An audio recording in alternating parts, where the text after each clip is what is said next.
Here's the last twist. Fans are now conjecturing that Justin Combs may be the one with the truth about what transpired at those parties, and that Diddy's sons are working with the federal government.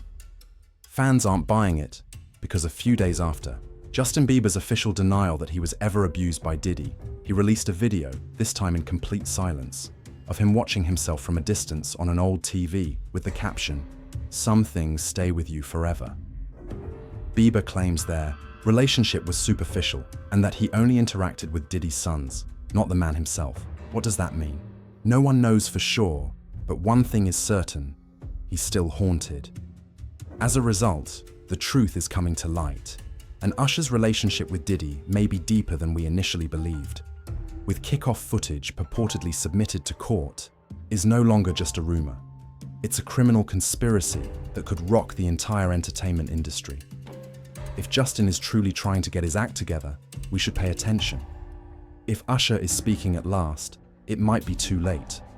But if the courts actually have footage of a teen pop star being passed around elite parties, then it isn't about Diddy. It's about an entire system.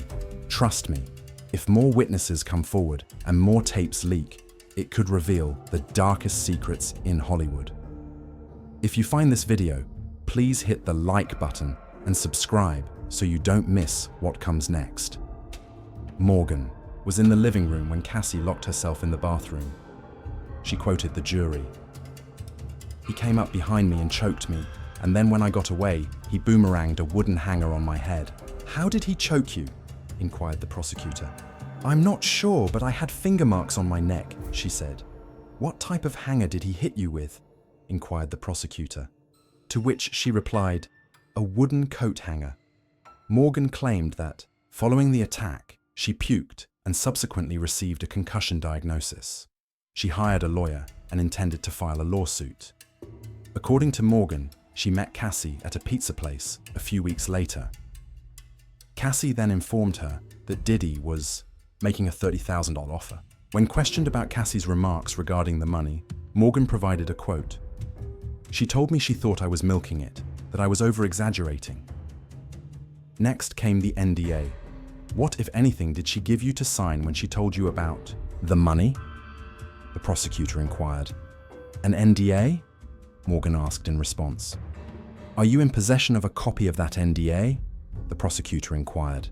The answer from Morgan was, "No." "How closely did you read it prior to signing?" the prosecutor inquired. In response, Morgan said, "I barely read it." In response to a question concerning her connection with Cassie and Diddy, Morgan said, "We haven't spoken since." Let's now discuss two other women who claim to have personally witnessed Cassie's mistreatment. Don Richard of the female group. Danity Kane comes first. She provided a quote as testimony. The defense, however, was not having it. Puffy and Cassie were in the hallway arguing. He punched her in the face. They attempted to cast doubt on her reliability by questioning Dawn about supposedly altering her account over time. Next up is the celebrity's cosmetics artist, Morales, Mila. She was present on the night that allegedly descended into violence and worked with both Diddy and Cassie. It was the weekend of the Grammys. Morales stated in her 2010 testimony that she and Cassie had just returned from a party and were in a hotel room when Diddy abruptly barged in. She quoted, "Sean came in immediately after and asked where she was." "What was his tone of voice?" the prosecutor inquired. "Angry," said Morales. The prosecutor inquired, "Do you recall what he said?" "Where is she?" asked Morales. Morales informed the judge. After Diddy burst through the door of the room where Cassie was, she heard yelling and screaming.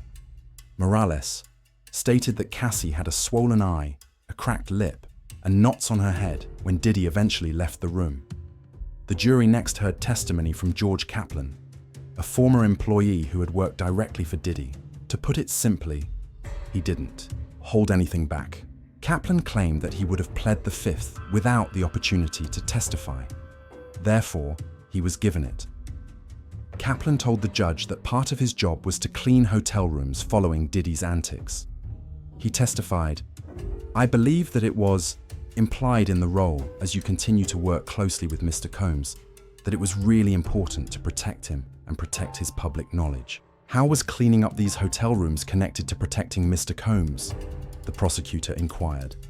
Replied Kaplan, Hot would sell videos and images to newspapers to try to embarrass celebrities or other public figures, and that was something I always wanted to avoid.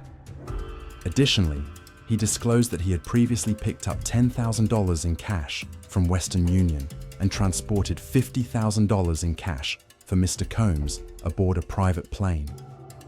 Diddy was balancing relationships with Kim Porter, Cassie Ventura, and Gina Wynn, according to Kaplan's testimony.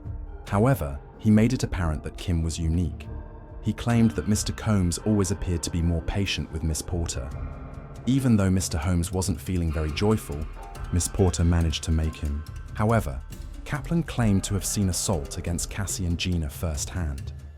He recounted a trip to Vegas, during which he heard glass shattering on the private jet, and afterwards noticed Cassie with facial bruises. He also claims that Diddy hurled hard green apples at Gina Wynn inside his Miami residence. Kaplan responded that he was afraid of his job when questioned why he didn't step in. After his father was diagnosed with cancer, he did eventually quit. If you felt that was intense, let's talk about a literal bombshell moment. He stated that he no longer wanted to be involved in covering things up. When Cuddy testified, his words were dynamite. He claimed that when Diddy learned about his relationship with Cassie in 2011, everything changed. Cuddy said that after Cassie informed him that Diddy was aware of their relationship, he received a call from one of Diddy's staff members informing him that Diddy was at his house. Cuddy claimed to be shocked and phoned Diddy right away. Mata stated in his testimony that he said, "Mefa, are you in my house?" He then asked, "What's up?" "Mefa, are you in my house?" I asked. "I just want to talk to you," he added. "I'm on my way over right now," I said, and he said, "I'm here." However, there was nobody there when Cuddy got there. He claimed that, even though his dog generally wandered freely, his security cameras had been relocated. Gifts he had left on the counter were open, and his dog was trapped in the bathroom. However, weeks later was the most terrifying aspect. Cuddy claimed that his dog sitter called to inform him that his Porsche was on fire. "What the f?" was Coe's response when asked how he felt after the jurors viewed these pictures of the burned-out automobile. The defense questioned the absence of DNA or surveillance footage during cross-examination, proof linking Diddy to the arson. When the incident occurred, Cuddy wasn't at home. Instead, he was in Connecticut with Cassie and her family. Cassie's mother, Regina, later verified in her own testimony. Regina Ventura told the jury that she could recall the precise reason her daughter and Cuddy were together on Christmas 2011, since Cassie had recently informed them that Day was threatening to leak her sex recordings. Cassie wrote Regina an email, which Regina read aloud. "Sean Puffy Combs has threatened to release 2 explicit sex tapes of me," Cassie wrote in it. "There will be 2, one on Christmas Day, possibly before or immediately after, and another shortly after." He also claimed that he would have someone physically harm Scott McScotty and me. That it wouldn't be his doing. In fact, he stated that he would be abroad when it occurred. Regina claimed that while reading those words made her feel physically ill, the feeling didn't stop there. She claimed in court that Diddy had demanded that she reimburse him for the $20,000 he claimed to have spent on Cassie. She was asked, "Why? Did you go to the bank and take out a $20,000 loan?" by the prosecution. In response, Regina said, "I was worried about my daughter's safety." When questioned about the purpose of the funds, she replied that Sean Combs should be paid. When questioned why, Regina replied that it was because he had requested it, but that a few days later, he gave it back to her. Diddy disputes every accusation. Additionally, as the long weekend approaches, the prosecution is getting ready to call their next round of witnesses, which could include a woman they call Victim 2.